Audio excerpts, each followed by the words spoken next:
jam wale mon bandiraɓe tedduɓe yeɓiyankoɓe yaw Pindi TV min calmini on ɗo mbawɗon wonde dundi baba adama nde kala min simon kelle gare nde roɓindo jandeji aljuma nogas e go lewru février 2025 bisimilla wona kelle gare nde roɓindo jandeji puɗɗortoɗen ko jaydi gendire leydi Sénégal jande le soleil ɓe garti koye élevage et souveraineté alimentaire les 1001 défis du pastoralisme ɓe garti tonto Kaolack diwan bo Kaolack ay hoore mum ne wayno ma teddindire toon on ñallawma gendire tawi ko teddiniraɗo koyete ko gaynaka kam e ɓamtare e gaynaka kanko hoorejo leydi ndi mo jorde jaggue ɓen ɓe ganda kay tigui daari ni ɓamtare ɗo e nder leydi Sénégal jewte ngam tigi ɓamtude gaynaka kam e ko ummoto e jawdi ndi ɗo e nder leydi Sénégal toon to Kaolack ñande nogas ñande aset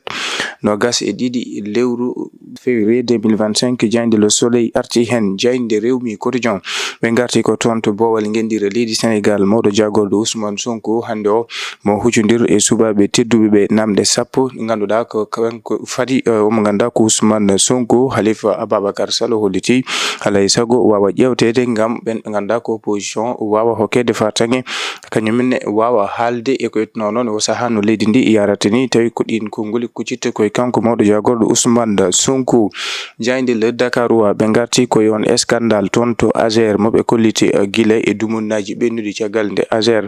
Diofa ɓe kolliti noon omo ganda ko kay tigui woni Jean Michel Sène mo ganduɗa hande o ma huccir toon to cour suprême moɓe kolliti waylo teskaɗo to banggue baylugol cour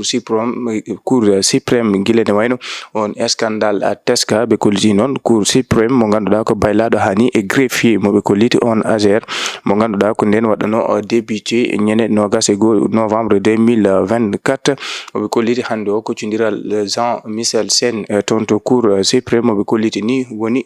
ñalawma mo ganduɗa kadi ko kawriɗo e omo ganda ko Ousmane Sonko toon to assemblée nationale du Sénégal jayde le Dakarois arti yide beele ɗum ko ɗum sudde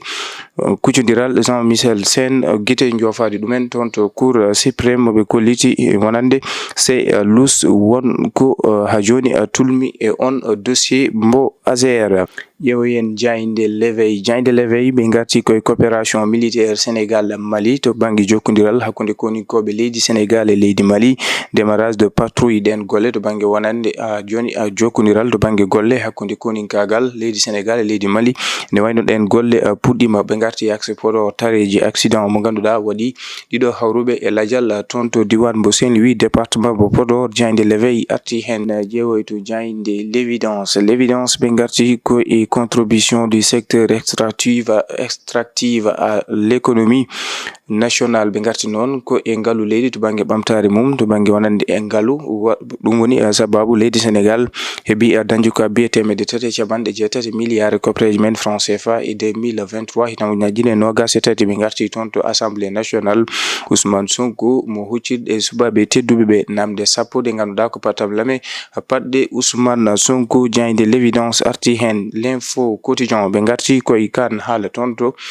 assemblée nationale kuccodiral Ousmane Sonko e ɓen ɓe ganduɗa ko subaɓe tedduɓe ɓe kolliti namde sappo ɗe ganduɗa ko fewde Ousmane Sonko namde jeetati jeeyiɗum ko pouvoir ɗiɗi jeeyiɗum ko opposition saabi jayde l'info waɗi namdal beele oɗo saaha to banggue wonande ko wiyata ko règlement intérieur mo assemblée nationale fota ƴewtede gam wawde hokkude ɓen ɓe ganduɗa ko kay tigui goni lundiyankoɓe mbawa haalde ko yitno noon e janɗe mumen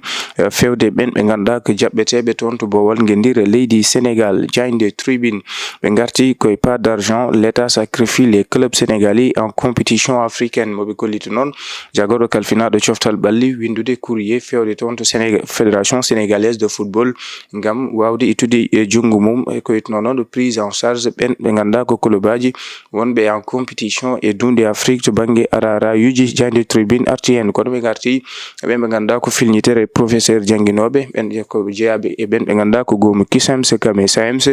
caɗele kame mette ɗe jogui fewde Ousmane Sonko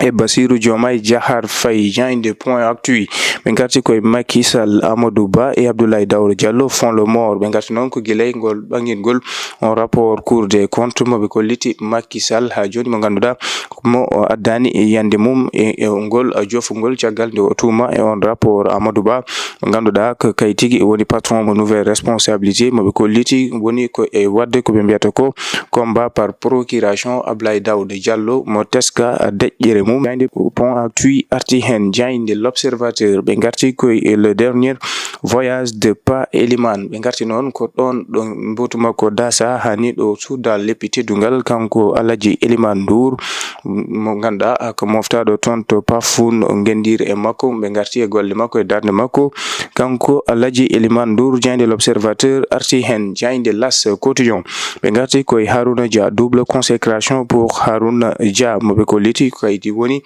tawi ko cubado teddudo to bangi teddinirede on nyalawma gendire teddinaraado gaynaka do e nder leydi Sénégal kono kadi inauguration statut makko tonto Ouagadougou leydi Burkina Faso. Jande L'As quotidien arti hen jande Vox Populi. Jande Vox Populi be garti koy Adama Fall badado placé en garde à vue kanko Adama Fall mo ganduda ko chroniqueur caggal nde o rewra ko be mbiyata ko division de fausse nouvelle to tidde kabruji di labani ko itno non e alhaali ben ujunere fodbe nawede tonto Qatar be ko liti laamu ngu mo yi kanko Adama Fall wonande laamu ngu ne yeya ben sukabe won voyage million pawdo temedere ujunere sabi ne caggal makko nde o heta tonto dik sabi o wada garde à vue kanko Adama Fall procureur kono be garti APR Alliance pour la République secrétariat exécutif jonde mum ucindirde jandiyankobe artude o do saha cadele gonka leydi ndi gilay ben be ganduda ka kayti ngoni itabe gollordi mumen jobdele jogorde usede sabi mabe ko lito saha laamu ngu darori ko waddi ko yete ko